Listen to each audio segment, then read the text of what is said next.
La ética pastoral. El pastor, su vida devocional y sus prioridades, expuesto por el pastor Esteban Bustos en la Cumbre Teológica Misionera 2024.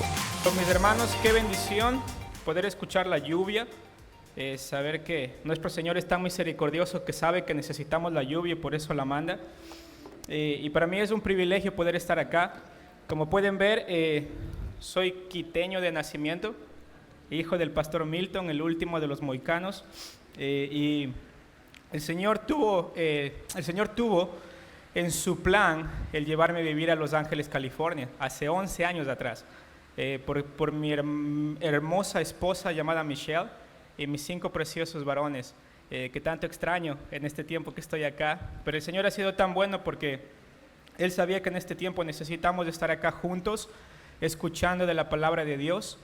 Y ya que estamos con un grupo variado, no necesariamente solo hombres pastores, sino también hermanas de iglesias locales, quisiera enfocarme en las prioridades del pastor, pero que también se aplican a la vida de un creyente de una iglesia local. Pero antes de comenzar, quisiera que podamos orar a nuestro Señor para poner este tiempo en sus manos y que Él pueda guiarnos en la lectura de la palabra y que pueda guiarnos también en el entendimiento de la palabra. Así que lo que yo les pediría es que no necesariamente escuchen lo que yo estoy orando, sino más bien que puedan rogar al Señor para que Él abra el corazón suyo, para que Él pueda hablarles a través de la palabra y que no salgan igual de como vinieron.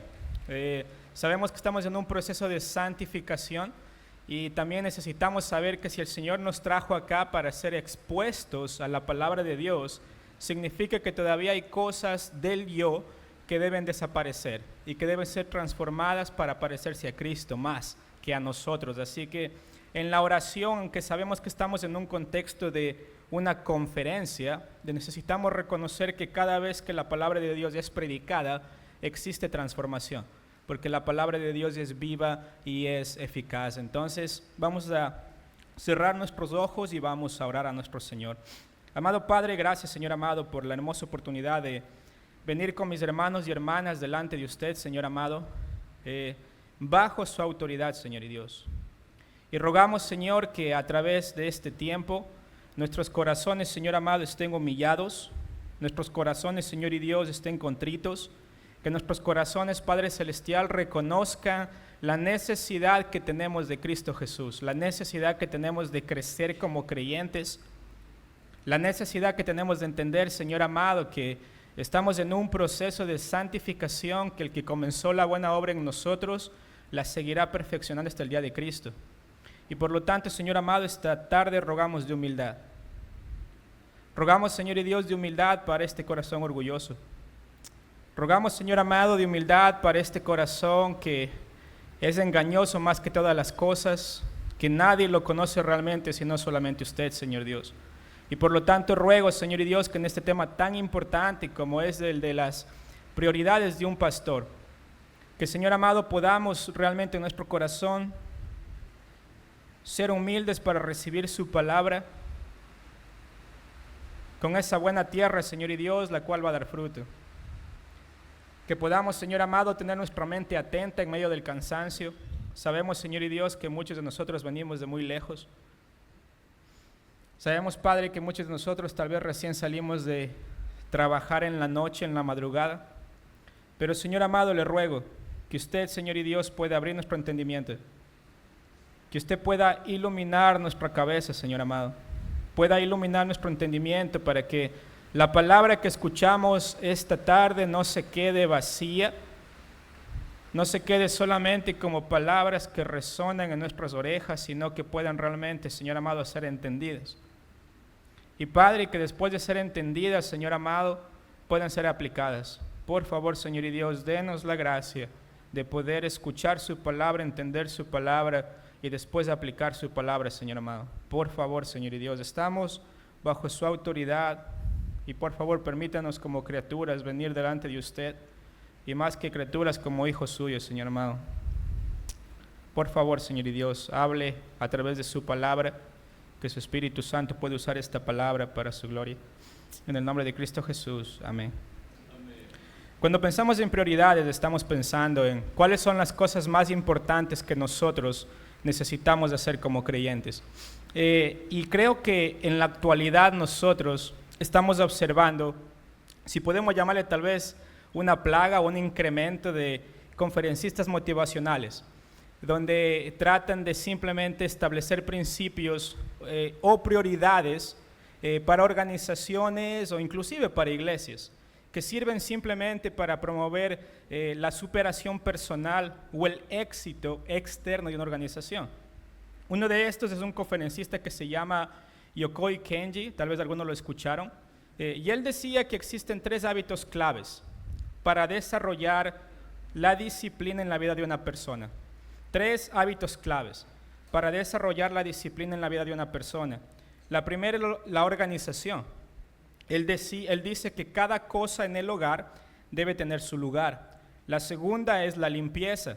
Dice deshacerse de las cosas viejas para tener espacio cuando algo nuevo viene a la casa, es decir, optimizar el espacio en el hogar. Y tercero, la puntualidad. Este hombre dice que la puntualidad determina el éxito y la motivación en la vida. Dice la falta de puntualidad va a ser, si existe una falta de puntualidad, va a ser muy difícil desarrollar disciplina en nuestra vida. Entonces observamos que dentro del mundo, dentro del éxito empresarial, dentro de estas charlas motivacionales, existe un llamado a la autodisciplina. Existe un llamado a realmente ser personas comprometidas con lo que estamos haciendo. Entonces, la pregunta es esta: ¿cuánto más nosotros, como hijos de Dios, no estamos llamados a autodisciplinarnos en el Señor?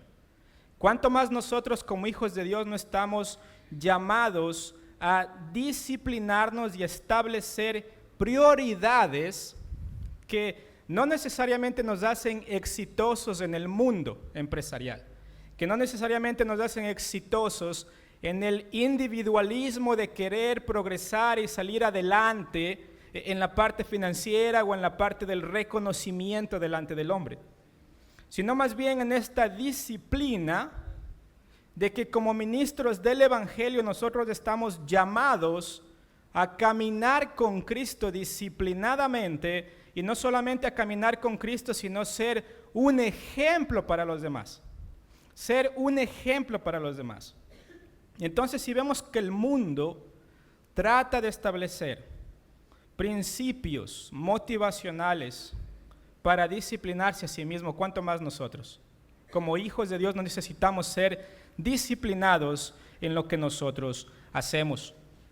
Porque mis hermanos, si no tenemos disciplina espiritual, no vamos a poder caminar como Cristo, con Cristo y ser más como Cristo. Necesitamos disciplinarnos en nuestra vida como creyentes para que nuestra vida espiritual pueda crecer y no solamente quedarnos en lo que el mundo nos ofrece. Solamente en principios claves como organízate, limpia tu casa y sé puntual. Todos deberíamos practicar eso, ¿ok? Es parte de una vida organizada. Pero va más allá que lo externo. Tiene que ver con algo que comienza con nuestro caminar con Cristo. Entonces, quisiera leer 1 de Timoteo capítulo 4, 1 de Timoteo capítulo 4, y establecer las disciplinas espirituales que determinan nuestras prioridades espirituales. ¿Ok? Disciplinas espirituales que determinan nuestras prioridades espirituales. Es decir, si queremos caminar más con Cristo, necesitamos hacer las cosas que nos acercan más a Cristo. Y si no queremos caminar con Cristo, entonces sigamos como estamos. Miren lo que dice 1 de Timoteo capítulo 4, versículos del 6 al versículo 10. ¿Lo tenemos? 1 de Timoteo capítulo 4, versículos del 6 al versículo 10. Me avisan cuando lo tienen, por favor, con un amén, y así yo también tengo tiempo de tomar agua. Muy bien, 1 de Timoteo capítulo 4, versículo 6. Si esto enseñas a los hermanos, serás un buen ministro de Jesucristo, nutrido con las palabras de la fe y de la buena doctrina que has seguido. Desecha las fábulas profanas y de viejas. Ejercítate para la piedad. Porque el ejercicio corporal para poco es provechoso, pero la piedad para todo aprovecha, pues tiene promesa de esta vida presente y de la venidera.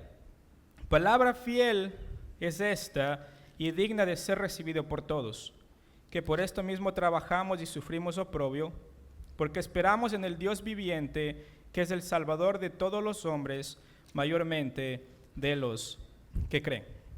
Entonces queremos establecer disciplinas espirituales que determinan nuestras prioridades espirituales.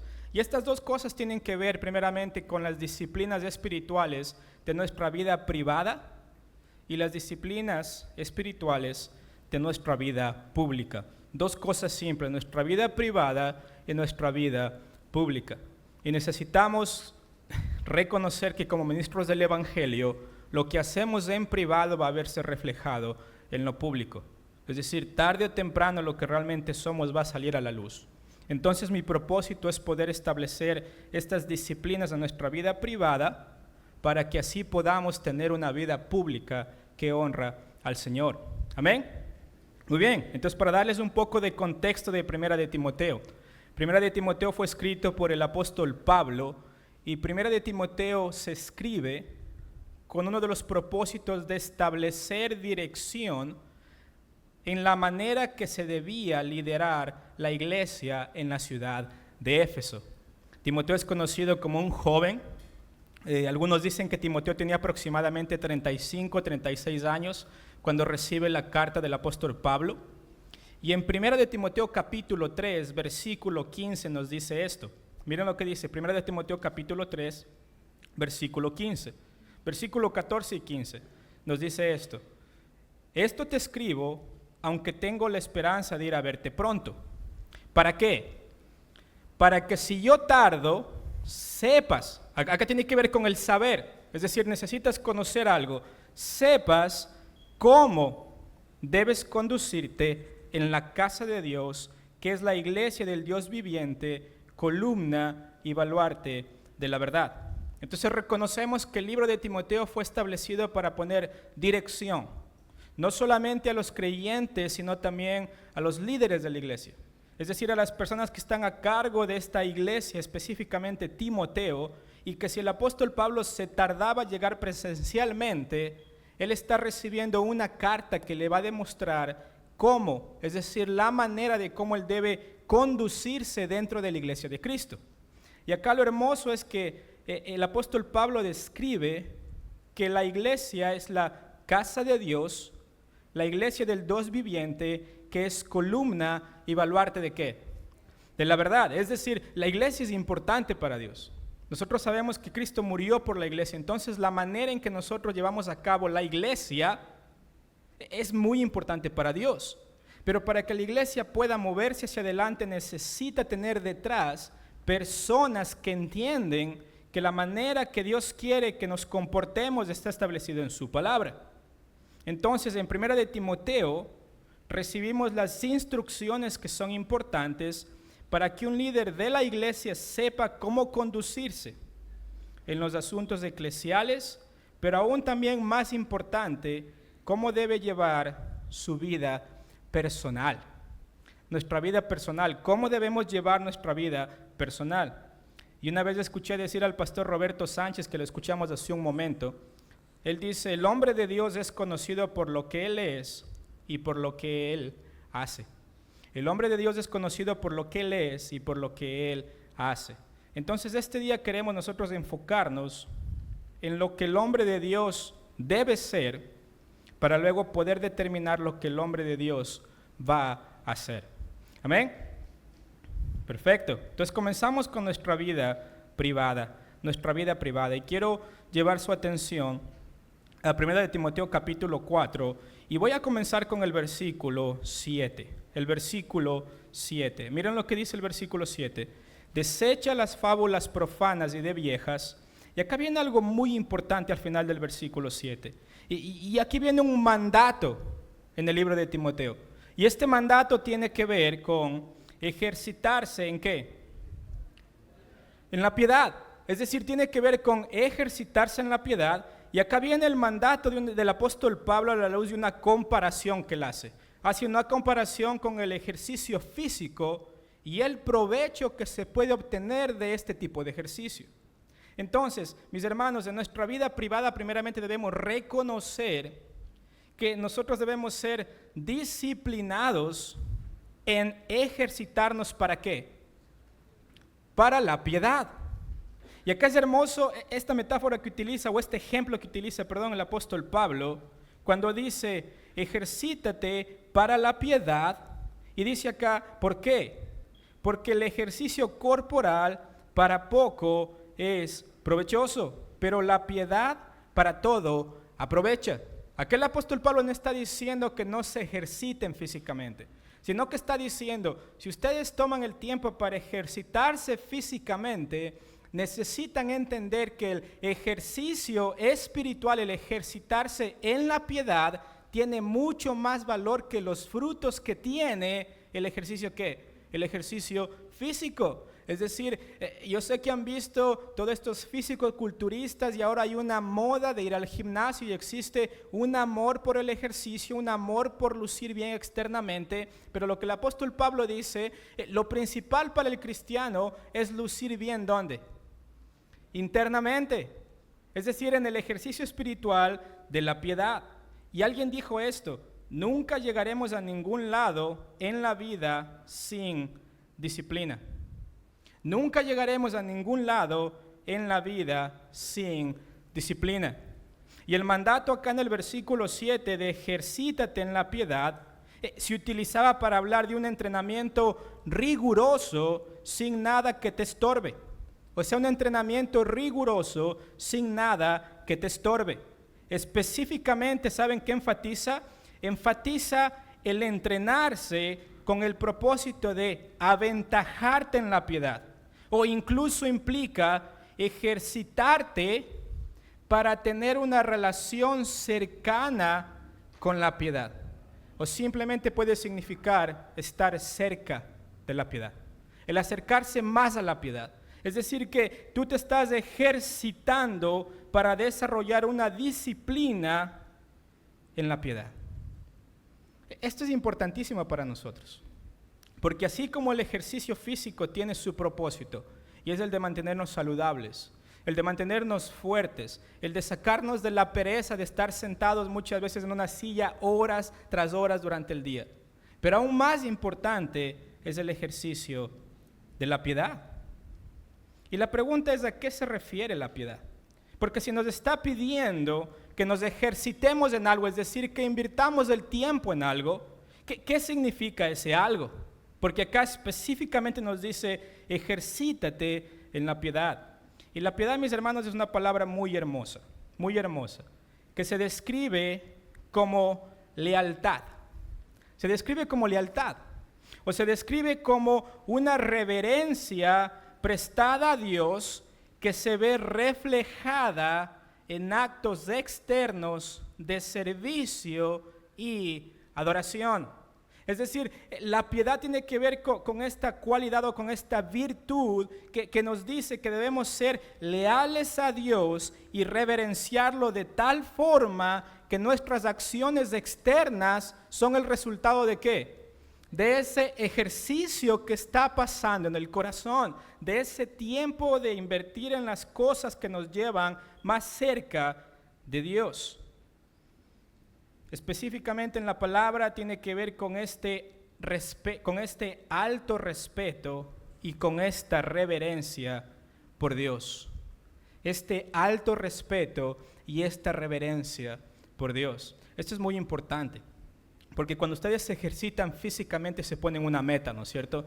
Tal vez alguno de ustedes va al gimnasio y yo sé que existen shakes o batidos o existen vitaminas que ustedes tienen que tomar. Ahí en la rutina no tienen que faltar ni un día si quieren llegar a la meta o al objetivo de ser fuertes, de ser saludables en su cuerpo. ¿Cuánto más aún con la piedad? ¿Cuánto más aún con la piedad? Porque el ejercicio físico es bueno, ¿ok? Si no se están ejercitando físicamente, yo les animaría a que lo hagan. Pero eso no es lo más importante en la vida. De acuerdo al apóstol Pablo, el provecho realmente de nuestras vidas viene de ejercitarnos en la piedad. Necesitamos tener este alto respeto y reverencia por Dios, de tal manera que entendemos que nuestra vida ha sido puesta para ejercitarnos ¿en qué? Para disciplinarnos ¿en qué? En las cosas que nos acercan más ¿a quién? Más a Dios. Exacto, esta parte es importantísima. O sea, dentro de nuestras prioridades como hijos de Dios, inclusive ustedes varones y son pastores, o sea, es esa realidad de que ustedes van a poner el ejemplo a su congregación de qué es lo que ellos tienen que ejercitarse en y qué es lo que realmente trae provecho en sus vidas. Y por eso el apóstol Pablo en el versículo 8 de 1 de Timoteo 4 dice, porque el ejercicio corporal, ¿para qué? Para poco es provechoso, o sea, es útil. O sea, sí es útil en algunos aspectos externos, pero lo que él está diciendo es, pero la piedad aprovecha ¿para qué? Para todo. Es decir, el ejercitarnos en la piedad aprovecha absolutamente para todo. Y acá la palabra provecho tiene que ver con utilidad. Utilidad. Y se utiliza en 2 de Timoteo 3:16 cuando dice que la palabra de Dios es que toda la escritura es inspirada por Dios y es útil, provechosa. Se puede utilizar en estos aspectos. Entonces nos está diciendo acá el apóstol Pablo que el ejercitarnos en la piedad es provechoso, es útil, tiene un propósito que va más allá de solamente el ejercicio físico, o más bien es más importante que aún el ejercicio físico. Entonces acá lo que hace Pablo es, él dice, miren, el ejercicio físico es muy importante para ustedes, porque les hace saludables físicamente, pero cuánto más ejercitarse en la piedad. Y necesitamos disciplinarnos en esto, porque mis hermanos, hay provecho, hay utilidad en desarrollar, en disciplinarnos en la piedad, en estas cosas que realmente nos llevan más cerca de Dios, en estas cosas que realmente nos permiten ser más leales a Dios. Y recuerden, esta piedad se refiere a un alto respeto y a una reverencia por Dios. ¿Por qué digo esto, mis hermanos? Porque yo quiero que sepamos esto, si no tenemos un alto respeto por Dios y una reverencia hacia Dios, nunca vamos a ejercitarnos en la piedad, porque no lo vemos como importante, no lo vemos como lo más importante para nuestras vidas. Y por eso, mis hermanos, nuestra vida privada comienza con esta realidad de que necesitamos nosotros disciplinarnos en nuestra reverencia a Dios, disciplinarnos en nuestra estima hacia Dios, disciplinarnos en la realidad de que Dios debe ser lo más importante para nuestras vidas. ¿Saben por qué? Porque solamente así podremos desarrollar una piedad por Dios. Y la pregunta es, ¿cuáles son estas cosas que nos permiten practicar la piedad hacia Dios? Esto es muy importante. ¿Cómo podemos nosotros desarrollar la piedad? ¿Cómo podemos nosotros desarrollar esta disciplina de reverencia a Dios? Y mis hermanos, yo creo que algo muy importante y algo que tal vez nos han dicho muchas veces es, mis hermanos, primeramente el estudio de la palabra. El estudio de la palabra.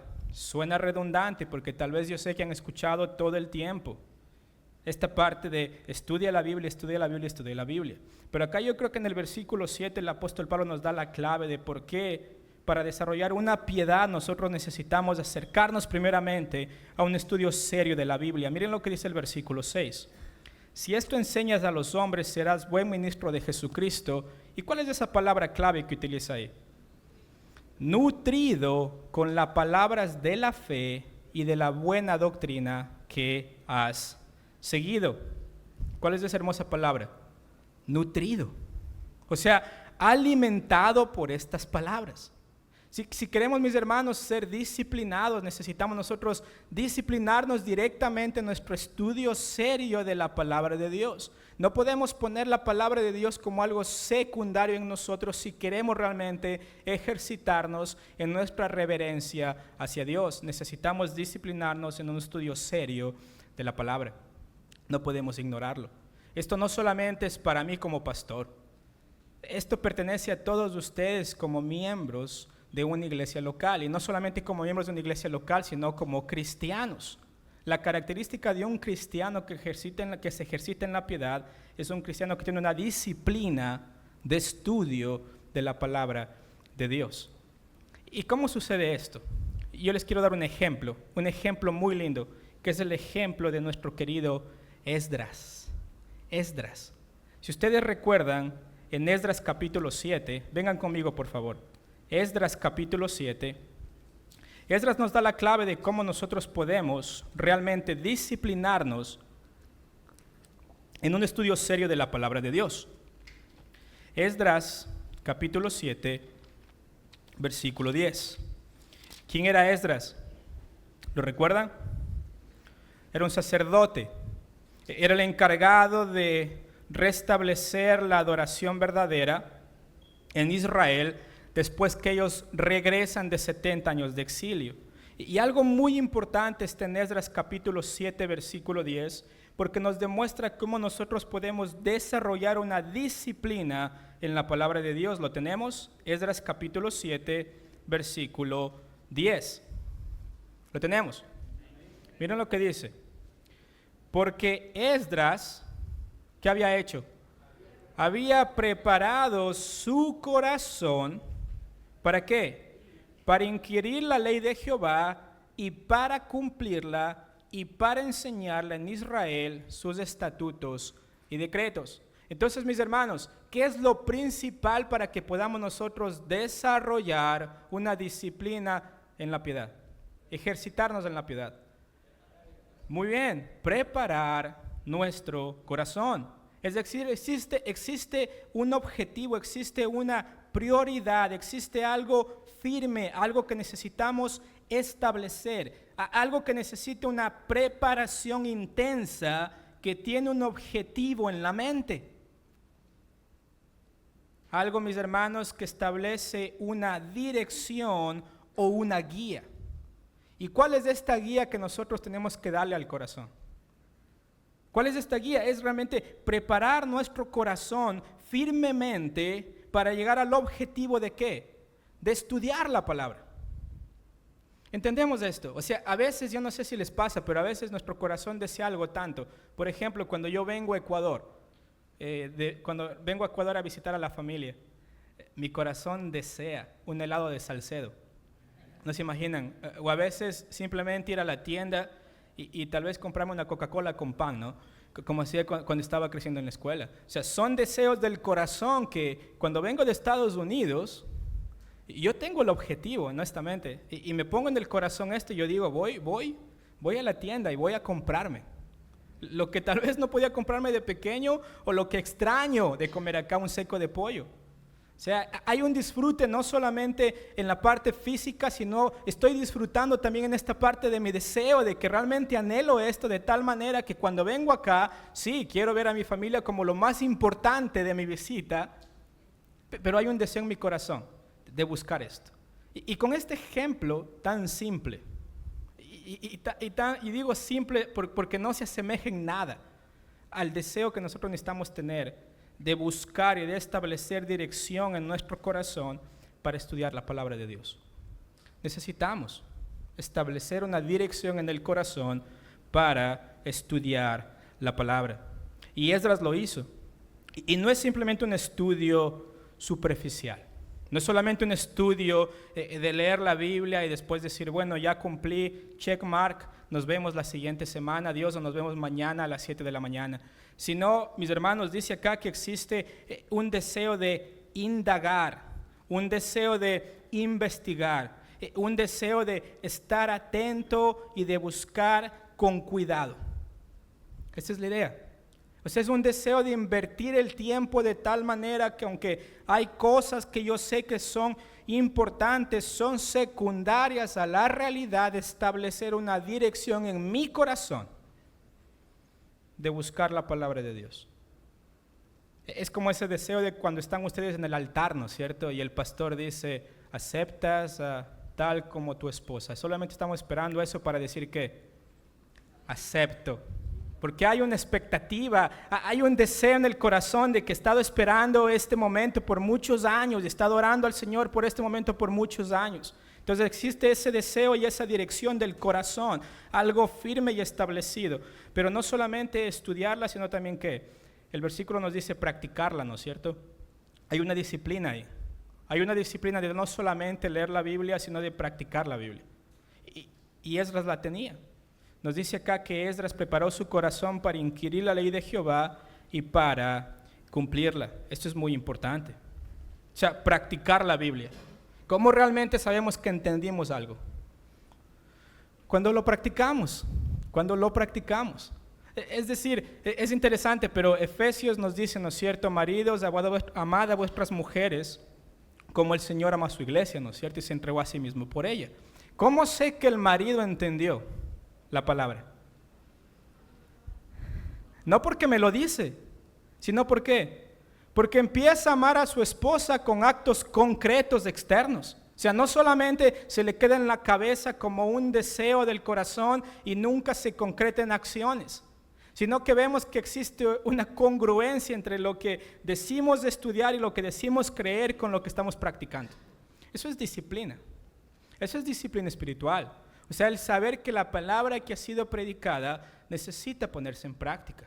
Esa es una persona que está comprometida con la palabra de Dios, una persona que realmente desea la palabra de Dios. Es esa persona que llega a la iglesia con un corazón necesitado de decir, Señor, te necesito, porque soy pecador. Y dirijo mi corazón hacia el que me puede realmente perdonar, me puede restaurar y me puede cambiar. Pero mis hermanos, necesitamos disciplinarnos no solamente en el estudio, sino también en la práctica. Existe esto en nuestra vida privada. O sea, nadie nos puede forzar a nosotros a crecer espiritualmente.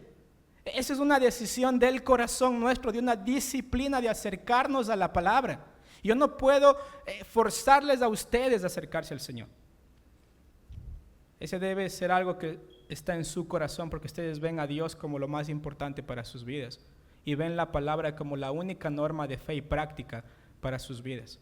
Esto es importantísimo. Y tercero, nos dice que el objetivo por el cual Esdras propuso en su corazón esto es enseñar la palabra, ¿no es cierto? Es enseñar la palabra. Es decir, es una palabra la cual la estudiamos, la practicamos y la enseñamos. Es decir, este es el aspecto de la nutrición bíblica. O sea, ¿cómo yo sé que alguien está nutrido en la palabra? Es como, por ejemplo, que yo les diga que estoy a dieta, ¿no es cierto? Van a decir, no, pastor, usted no está a dieta. Se puede ver la barriguita ahí que está saliendo un poco. O sea, estoy bien nutrido de la palabra, pero de la palabra del seco de pollo y de las hamburguesas que he comido acá. Pero con este ejemplo y esta ilustración, hermanos, necesitamos ver la realidad de que la nutrición espiritual se tiene que ver reflejada en la práctica. Y por eso el apóstol Pablo le dice a Timoteo, hey, necesitas tú ejercitarte en la piedad. Y esto implica un compromiso con la palabra. Es decir, el aspecto más importante de nuestras vidas, mis hermanos, privadas, es la nutrición espiritual. Esto es muy importante, la nutrición espiritual. No podemos madurar espiritualmente si no estamos nutriéndonos espiritualmente. Un creyente que no se alimenta espiritualmente no puede guiar a otros espiritualmente. Por eso necesitamos nutrirnos de la palabra. Y regresando a 1 de Timoteo capítulo 4, por favor. 1 de Timoteo capítulo 4, regresamos.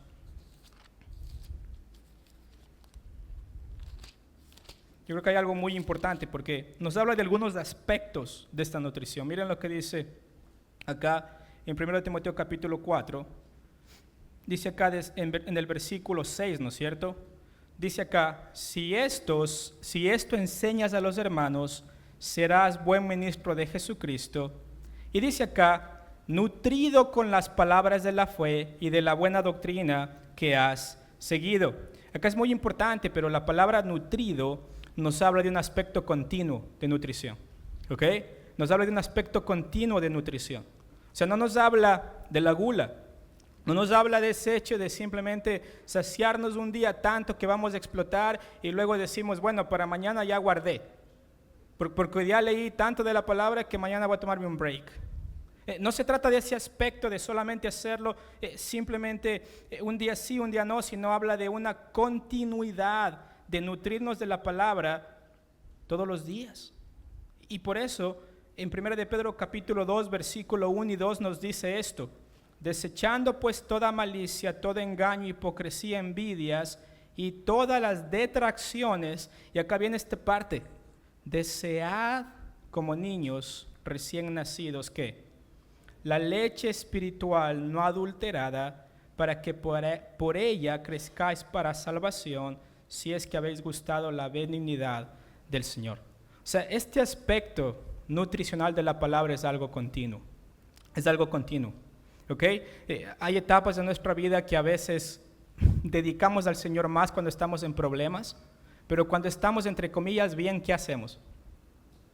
Nos alejamos un poco, es decir, tomamos breaks espirituales. Como que estamos bien, entonces, Señor, no necesito estar continuamente en la palabra porque estoy bien. Pero hay un aspecto continuo de esto. Y no solamente hay un aspecto continuo, sino también un aspecto de carácter. Es decir, nosotros necesitamos ser caracterizados por esto. Y miren lo que dice al final el versículo 6. Perdón. Dice: las palabras de fe y de la buena doctrina que ha seguido. Es decir, Pablo le dice a Timoteo: tu vida tiene que ser caracterizada por algo que aprendiste en el pasado, que perseveras en el presente y que quieres seguir siendo en el futuro. O sea, es decir, eres caracterizado por ser un hombre, una mujer de la palabra. Importantísimo. O sea, ¿cómo queremos ser conocidos nosotros si realmente estamos siendo ejercitados en la piedad? Somos conocidos como personas de la palabra. Esa es la característica nuestra. Es como cuando alguien es caracterizado como un buen futbolista, ¿no es cierto? Se ve reflejado ¿en dónde? En el campo de juego. Se ve reflejado en el campo de juego. O sea, se ve reflejado y uno dice: wow, esta persona es caracterizada por un talento que le permite ejercitar el deporte mejor que los demás. Y acá, mis hermanos, espiritualmente nosotros debemos ser caracterizados por personas que no solamente siguen la palabra o siguieron la palabra, sino que la están siguiendo y tienen la convicción de seguirla hasta que el Señor los lleve de esta tierra. Así luce ejercitarse en la piedad. Por eso, mis hermanos, leemos del Salmo 119, ¿no es cierto? Porque la pregunta es: pastor, entonces, ¿cómo puedo nutrirme? Porque yo creo que la palabra de Dios es verdad. O sea, y yo creo que existe una realidad de que necesito ser alimentado por la palabra. Pero miren lo que dice acá en el Salmo 119. Salmo 119, versículo 11. ¿Lo tienen? Salmo 119, versículo 11. En mi corazón he guardado, ¿qué? Tus dichos para no pecar contra ti. Miren lo que dice el versículo 14. Me he gozado en el camino de tus testimonios más que ¿qué? Que toda riqueza. Miren versículo 20. ¿Lo tienen? Quebrantada está mi alma ¿de qué? De desear tus juicios todo el tiempo. Versículo 30. ¿Lo tienen? Escogí el camino de la verdad, he puesto tus juicios ¿qué? Delante de mí. Versículo 36. Inclina mi corazón a tus testimonios y no a la avaricia. Versículo 40. He aquí yo he ¿qué? Yo he anhelado tus mandamientos, vivifícame en tu justicia. Versículo 97, ¿lo tienen? Oh, cuánto amo tu ley, todo el día ella es ¿qué? Mi meditación. Versículo 103, cuán dulces son a mi paladar tus palabras, más que la miel ¿en qué? En mi boca. Impresionante, más que la miel a mi boca. O sea, existe, mis hermanos, un hambre por la palabra de Dios. Si queremos ejercitarnos en la piedad, debe existir, mis hermanos, un hambre por la palabra de Dios. Esa hambre que le hace decir al salmista, oh, cuánto amo tu ley, que le hace decir al salmista, inclina mi corazón a tus testimonios, que le hace decir al salmista, yo he anhelado tus mandamientos, que le hace decir al salmista, yo escogí el camino de la verdad.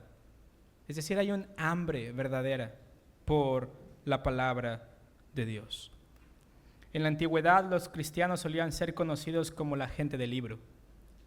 La gente del libro. Lo memorizaban, meditaban en la palabra, hablaban de la palabra y enseñaban a otros de la palabra. Mis hermanos, esto era como eran caracterizados los cristianos en la antigüedad, como personas de la palabra. Y mis hermanos, el problema no es el acceso a la palabra, es la falta de hambre de la palabra. Porque ahora tenemos acceso a la Biblia más que antes. Ustedes pueden ir atrás y comprar 4 o 5 Biblias. Así, inmediatamente. Podemos acceder en nuestro teléfono a la palabra. Entonces el problema no es que no existe un acceso a la palabra, sino que existe simplemente una falta de amor por ella. Y necesitamos realmente reevaluar, mis hermanos. Porque existe un estudio que hicieron en Estados Unidos acerca de cuánta gente realmente lee la Biblia a diario. ¿Cuánta gente lee la Biblia a diario? Y es interesante, pero de 2.500 personas, ¿ok? 2.500 personas, solo el 32% de ellas leían la Biblia a diario. Solamente el 32% de ellas leían la Biblia a diario. El 27% leía la palabra varias veces por semana. El 12% leía la Biblia una sola vez por semana. El 11% decía que meditaba en la Escritura, pero que no necesariamente la leía todos los días. Y el 5% dijo que la leía una vez cada mes. Es serio. Es serio, esta parte de la falta de amor por la palabra. La falta de amor por la palabra. Y mis hermanos, si estamos aquí, queremos pensar en una prioridad para nuestras vidas. ¿Cuál debe ser la prioridad para nuestras vidas? Como ministros, pero no solamente como ministros, sino como hijos de Dios. Es esta realidad, mis hermanos, de que necesitamos ejercitarnos en la piedad, estudiando seriamente la palabra. Y yo creo que muchos de ustedes están acá por esa razón, ¿no es cierto? Porque quieren estudiar la palabra, o sea, quieren ser alimentados con la palabra. Pero mis hermanos, esto no puede quedarse solamente aquí. Esto necesita salir de estas 4 paredes. Y por lo tanto necesitamos de hacer un compromiso aún mayor con nuestro Dios y con su palabra, de no solamente estudiar la Biblia, sino también de ¿qué? De practicarla, y no solamente de practicarla, sino también de enseñarla. Y en ese orden. Estudiarla, practicarla, enseñarla. Esa es la primera cosa. Un estudio serio de la palabra de Dios. Si queremos ejercitarnos en la piedad, necesitamos estudiar seriamente la palabra. Pero segundo, y yo creo que se complementan perfectamente con el estudio de la palabra, mis hermanos, en nuestra vida privada, es la oración. La oración.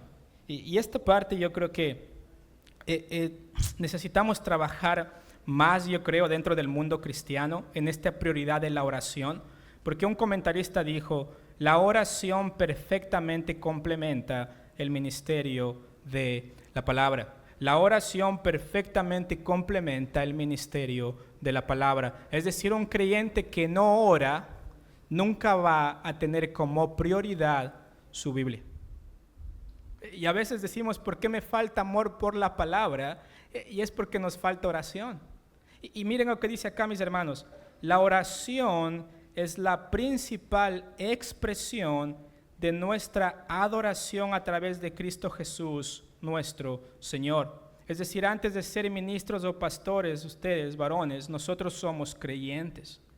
Entonces, la primera prioridad de un pastor es que vivir como un creyente maduro, y esto incluye una vida de oración plena. Por eso el apóstol Pedro dice en 1 de Pedro capítulo 4 versículo 7 que a la luz de que el fin está cerca, sed sobrios y ¿qué? Velad en oración.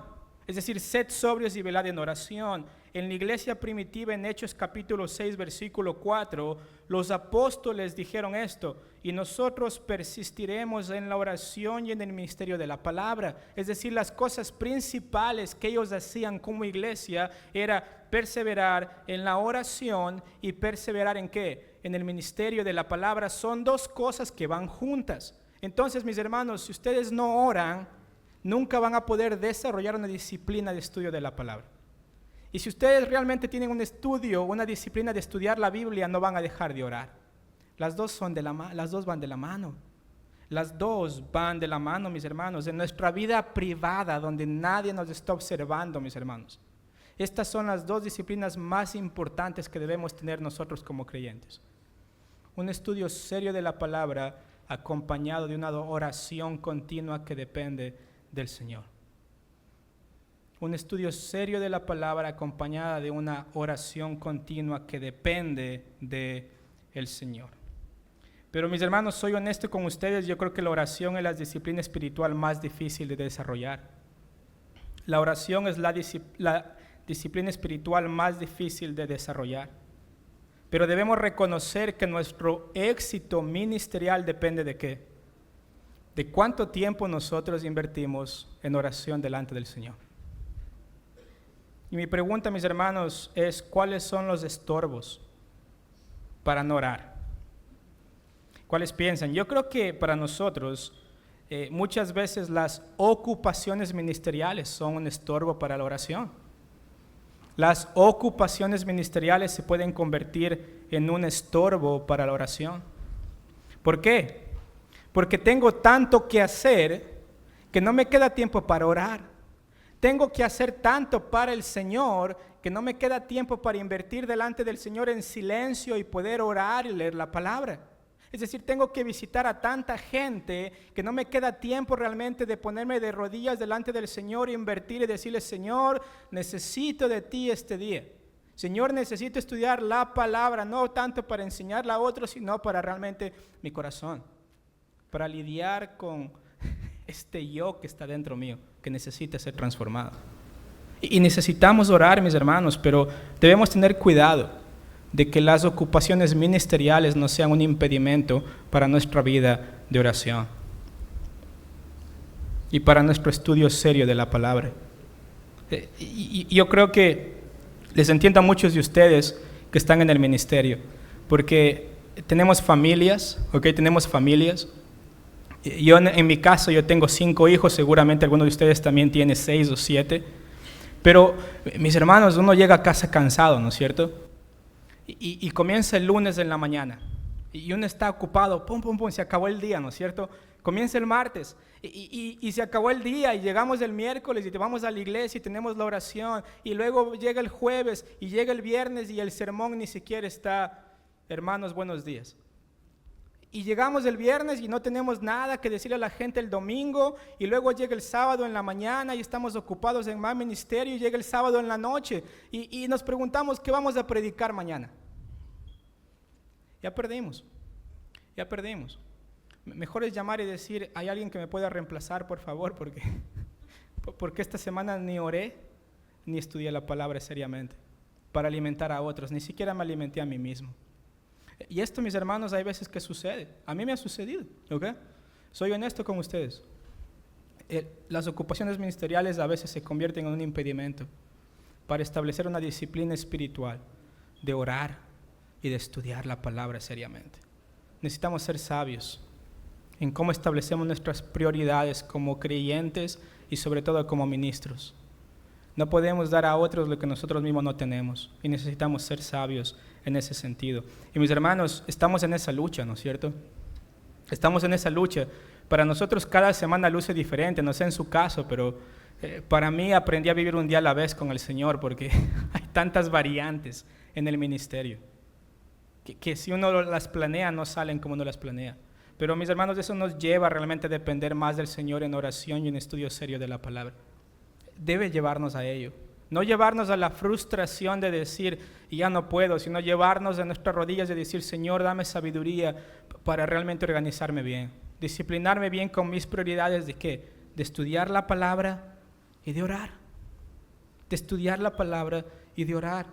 Mis hermanos, si todos los días dormimos a la 1 de la mañana, no esperemos disciplinarnos temprano en la mañana para orar. No podemos, porque somos humanos. Somos humanos, no somos superhombres, no somos robots que podemos darle duro al cuerpo de tal manera que pensamos que vamos a vivir para siempre. Necesitamos ser disciplinados en lo que es importante en nuestras vidas. Va a haber días que vamos a tener largas noches, sí, pero que no sea todas las noches. Y necesitamos establecer una disciplina. ¿Por qué? Porque también un estorbo para la oración, ¿saben cuál es? Y esto creo que es redundante, pero es importante, es la falta de disciplina para orar. ¿A qué me refiero? Creo que a veces somos perezosos para orar, ¿no es cierto? Y a mí me ha pasado, a veces uno comienza a orar al Señor a las 10 de la noche y termina a las 6 de la mañana, cuando suena la alarma, ¿no es cierto? Nunca supimos en qué momento nos dormimos, pero ahí quedamos. Comenzamos, Señor, te doy gracias y por esta noche, y después nos despertamos y por el día, porque ya amaneció. Y eso es producto, mis hermanos, de esta pereza. Y yo creo que lo que dice Proverbios capítulo 13, versículo 4 es importante. El alma del perezoso desea, mas el alma de los diligentes queda satisfecha. Proverbios capítulo 13, versículo 4. El alma del perezoso desea. Yo quisiera orar. Yo quisiera invertir mi tiempo en oración. Pero dice, pero el alma de los diligentes queda satisfecha. O sea, diligencia en ser disciplinado, en planear bien nuestra vida de tal manera que existen estas prioridades: estudio serio de la palabra, oración en dependencia continua del Señor. Importantísimo, esas deben ser las marcas de nuestros ministerios, las marcas de nuestra vida privada. Si me preguntan a mí, ¿usted qué hace? Estudio la palabra y oro al Señor. Eso es lo principal. Todo mi ministerio, toda mi consejería, todas mis predicaciones se derivan de esas dos disciplinas. Solamente ahí existe dirección del Señor. Miren lo que dice Romanos capítulo 12, versículo 11. Romanos capítulo 12, versículo 11. ¿Lo tienen? Acá está hablando acerca del amor sin fingimiento, o sea, de dejar lo malo, de odiar lo malo y de amarse unos a los otros. Pero miren lo que dice el versículo 11. Romanos capítulo 12, versículo 11. ¿Lo tienen? ¿Cómo estoy con el tiempo? ¿Cuánto tiempo tengo? ¿Alguien me puede ayudar? ¿Cuánto? 20 minutos, perfecto. Gracias. Me dijeron allá 15 más 20 son 35. Amén, muchas gracias. Entonces miren lo que dice acá, versículo 11. En lo que requiere diligencia, no perezosos, fervientes en espíritu, sirviendo al Señor. En lo que requiere diligencia, no siendo perezosos. Mis hermanos, para orar no podemos ser perezosos espiritualmente. No podemos. Yo recuerdo cuando era joven, ¿no? Más joven. Yo recuerdo que mi papá nos despertaba a las 5 de la mañana a orar y al devocional. O sea, en experiencia e en madurez, un cansancio pero tremendo. Pasaron los años para poder apreciar realmente lo que estaba pasando ahí. Disciplina. Disciplina para, lo primero que debemos hacer es estar delante del Señor. Pero cuando jugábamos fútbol a las 6 de la mañana, olvídense, 5:30 ya estábamos listos. 5:45 ya estábamos en la cancha de fútbol. Listos, despiertos, frescos. No había ni una gota de sueño en mi cabeza. Esa era mi prioridad, el jugar fútbol más que orar. Y se veía reflejado en mis acciones. Pero tomó, mis hermanos, el madurar en Cristo Jesús y el reconocer que la pereza puede ser un impedimento para mi vida de oración. Y necesito poner una prioridad en mi vida. Es importante. Tercero, mis hermanos, el pecado. El pecado. No hay cosa más fea que estorba nuestra oración que nuestro pecado. El esconder el pecado, el no confesar nuestro pecado al Señor. Yo tal vez en mi experiencia ministerial y en mi experiencia como creyente, a veces cuando uno esconde pecado, no quiere orar. Tal vez hasta uno predica en hipocresía, pero uno no quiere orar porque sabe que está desnudo delante del Señor. Y entiende que el Señor sabe que mi corazón está lleno de pecado, pero no quiero confesarlo, pero quiero seguir haciendo las cosas que sigo haciendo. Y mis hermanos, el pecado es un estorbo para la oración. Un estorbo para la oración. Si van al Salmo 32, por favor vayan conmigo al Salmo 32. Creo que es un hermoso salmo que nos demuestra realmente. Salmo 32, versículo 3. Salmo 32.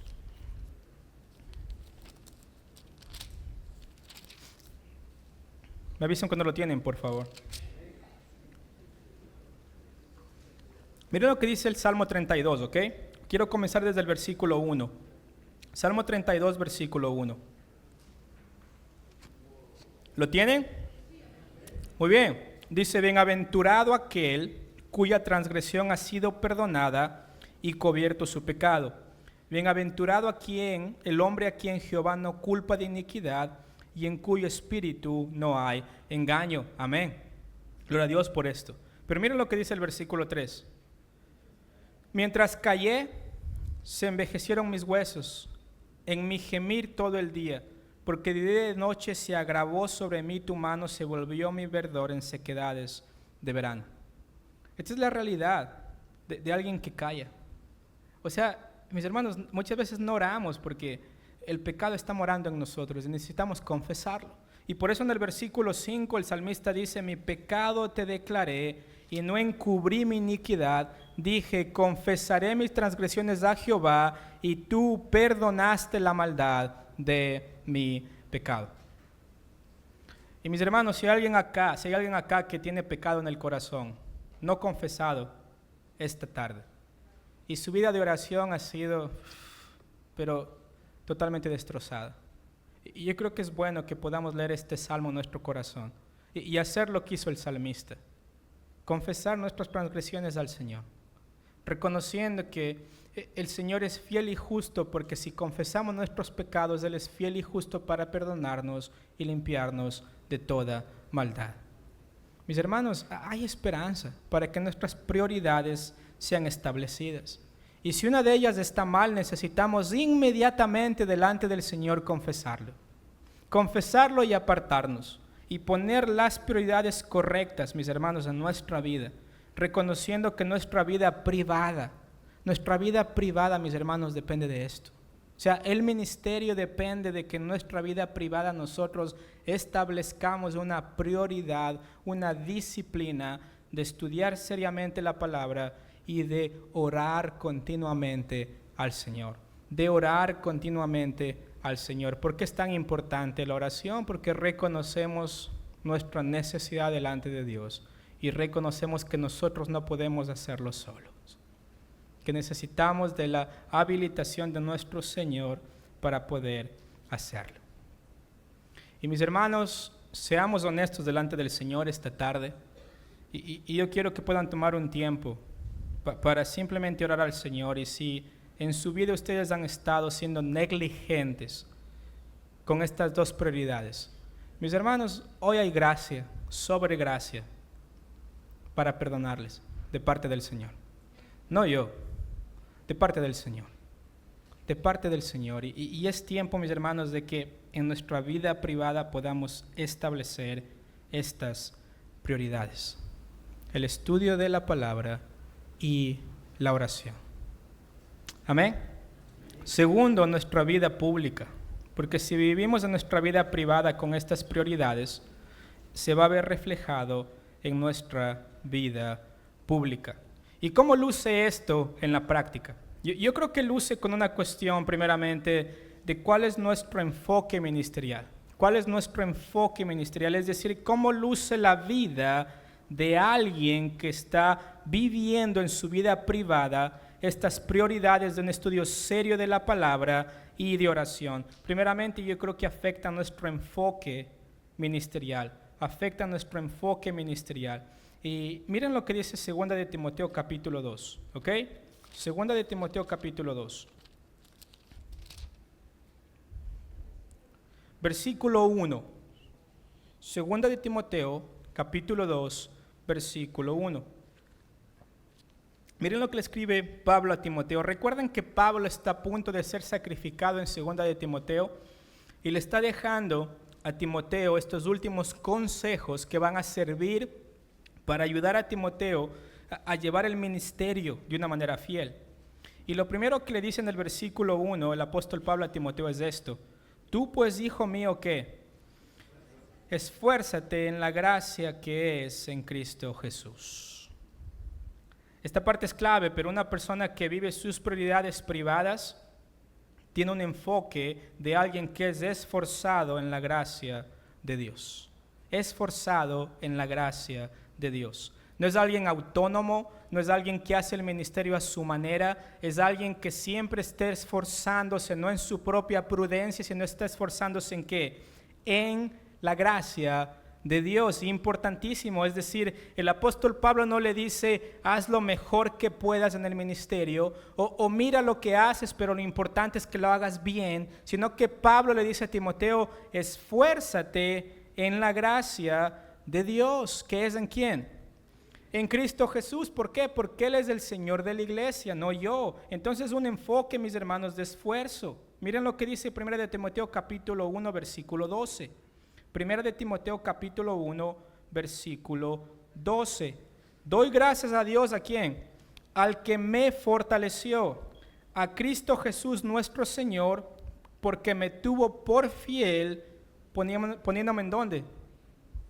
En el ministerio. Entonces en el ministerio nuestras fuerzas vienen ¿de quién?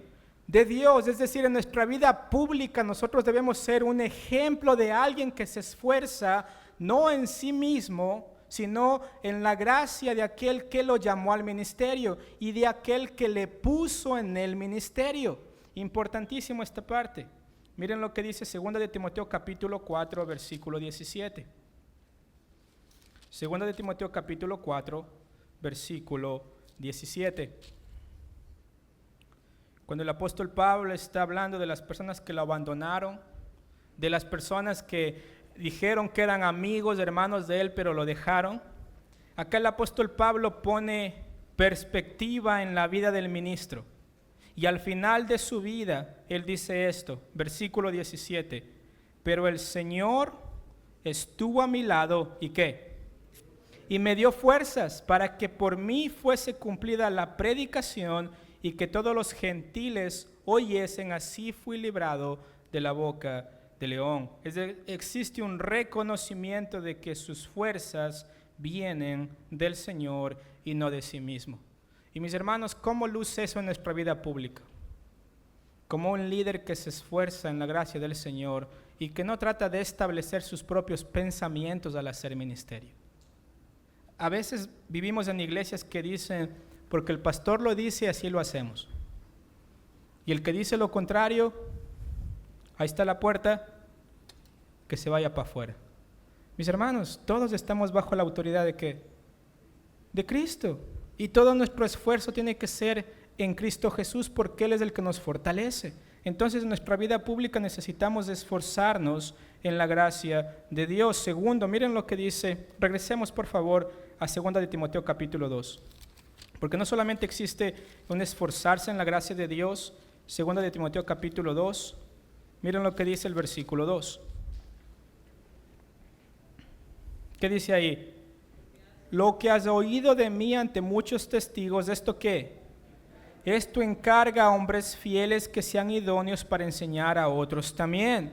Es decir, si tenemos, mis hermanos, las prioridades claras de nuestra vida privada, públicamente vamos a ¿qué? Vamos a invertir nuestra vida en otros hombres de Dios que van a seguir haciendo lo mismo ministerialmente. Y esto es hermoso porque existe esta confianza de que yo no soy la persona más importante aquí en la iglesia, sino yo soy un siervo más de otros que necesitan ser preparados. Y acá es hermoso porque le dice Pablo a Timoteo, lo que has escuchado, lo que has oído lo que has oído de mí delante de muchos testigos, esto que oíste de mí, esto que encarga a otros hombres fieles para que sean idóneos. Mis hermanos, para nosotros como pastores, el ministerio se trata de esto. Cuando nosotros entendemos nuestras prioridades de estudio serio y oración seria, nosotros estamos formando hombres o queremos formar hombres que realmente hacen lo mismo. Estudio serio de la palabra y oración seria delante de Dios. No queremos hombres dependientes de sí mismos. No queremos hombres autosuficientes al lado nuestro. Queremos personas que tienen la misma convicción y que desarrollan las mismas prioridades que nosotros tenemos. Estudio serio de la palabra y oración en dependencia delante del Señor. Y yo creo que es bueno evaluar, mis hermanos, nuestras propias vidas y de la gente que está alrededor nuestro. De los líderes que nosotros tenemos, ¿cuántos de ellos tienen las prioridades realmente bien establecidas? Y eso es algo que necesitamos evaluar. ¿Por qué? Porque es lo que la palabra nos dice. Es lo que la palabra nos dice. Ahora, yo puedo tener a alguien al lado mío que me gusta porque me hace caso a mí. Pero ese no es el punto, esa no es la evaluación. La evaluación es cuánto esta persona tiene sus prioridades bien establecidas, que puede ser útil no para mí, sino útil ¿para quién? Para el Señor, porque se esfuerza en la gracia de Cristo Jesús, no en mí. No encuentra su esfuerzo en otra persona más, sino encuentra su esfuerzo en Cristo Jesús. Entonces necesitamos, mis hermanos, invertir nuestra vida. Y esto yo creo que es parte de nuestra vida pública. Si nosotros tenemos un estudio serio de la palabra y realmente tomamos la oración seriamente, ese es el tipo de hombres que nosotros vamos a formar para el ministerio. Eso va a ser. Todo lo demás, todo el éxito ministerial viene a la luz de que estos hombres son personas que tienen sus prioridades claras. Y miren lo que dice el versículo 4. ¿Lo tienen? Tú pues que sufre penalidades como ¿quién? Como un soldado, si ven acá, sufre penalidades como un buen soldado de Jesucristo. Y dice acá, ninguno que milita se enreda en los negocios de la vida a fin de agradar a aquel que lo tomó por soldado. Y luego dice en el versículo 5, y también el que lucha como atleta no es coronado, sino lucha legítimamente. Y utiliza una tercera figura. El labrador, para participar de los frutos, debe trabajar primero. ¿Qué está estableciendo acá? Esa prioridad de la disciplina. O sea, externamente, mis hermanos, nosotros debemos vivir como personas que están dispuestas a sufrir por el Evangelio, como ¿qué? Como soldados, como atletas, como labradores. Es decir, gente que está dispuesta a trabajar no para mí, sino para el Señor. Para el Señor. Esos son los hombres que queremos al lado nuestro. Pero mis hermanos, no vamos a formar eso nosotros si nosotros mismos no establecemos una vida que tiene como prioridad la oración y el estudio serio de la palabra. Y para terminar, mis hermanos, no existe, mis hermanos, no va a existir una disciplina en la gente que está al lado nuestro si nosotros no primeramente establecemos el ejemplo de cómo hacerlo. Y yo, a través de preparar este sermón, mis hermanos, la evaluación que mi corazón ha tenido que pasar, para realmente reconocer si yo estoy estableciendo ese ejemplo delante de la gente que está al lado mío. Necesitamos dejar un legado, mis hermanos, no de un ministerio exitoso. O sea, eso es el fruto que el Señor da. Pero necesitamos dejar un legado de alguien que ha entendido que su vida debe ser un ejemplo de una persona que tiene sus prioridades claras, de tal manera que si dicen algo de mí es que el hermano tomaba en serio el estudio de la palabra y oraba al Señor de tal manera que la gente al lado de él hacía lo mismo. Hacía lo mismo. Y era una iglesia de personas que se tomaban la Biblia en serio y oraban continuamente al Señor, y el Señor bendecía el ministerio no por la capacidad o talentos de los hermanos, sino por su dedicación y devoción al Señor, viendo al Señor como lo más importante de sus vidas. Y esto es algo que necesitamos nosotros, mis hermanos, aprender. Necesitamos aprender que existen dos aspectos de nuestro existir: lo que somos y lo que hacemos. Por lo tanto, lo que somos es el combustible de lo que hacemos. Lo que gobierna nuestro ser gobernará también nuestro hacer.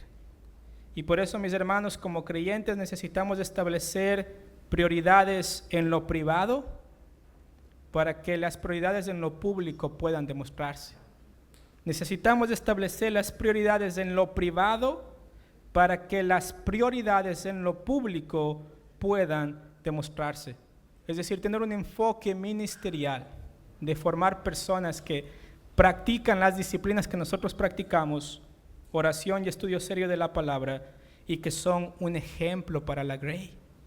Que como decía el apóstol Pablo en 1 de Timoteo capítulo 4 versículo 12 y también en 1 de Corintios capítulo 11 versículo 1, sed imitadores de mí, así como yo soy ¿de quién? De Cristo. ¿Y qué hacía Cristo?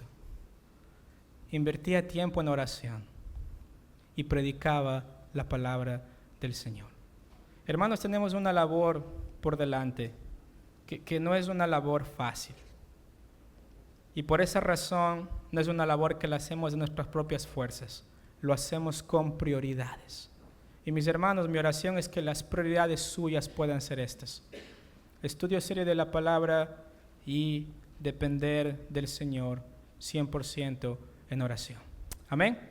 Vamos a orar. Amado Señor, gracias Padre por este hermoso tiempo que podemos tener como hijos suyos, Señor amado, y ruego Padre que no nos olvidemos lo que hemos aprendido hoy, Señor y Dios, que podamos regresar a casa y meditar en ello, estudiarlo, practicarlo, Señor amado, y enseñarlo. Señor, permítanos no salir de acá esta noche como venimos, sino, Señor amado, si existe falta de oración en nuestra vida, por favor, confronta nuestro corazón, Señor y Dios. Y que podamos delante de usted, Señor amado, arrepentirnos y comenzar a ser hombres y mujeres de oración y hombres y mujeres que estudian su palabra seriamente, Señor. Porque reconocemos que solamente así, Padre Celestial, nuestras iglesias, su iglesia que usted nos ha encargado, Señor y Dios, va a ser una iglesia que le honra en todo. Gracias, Señor y Dios, en el nombre de Cristo Jesús. Amén.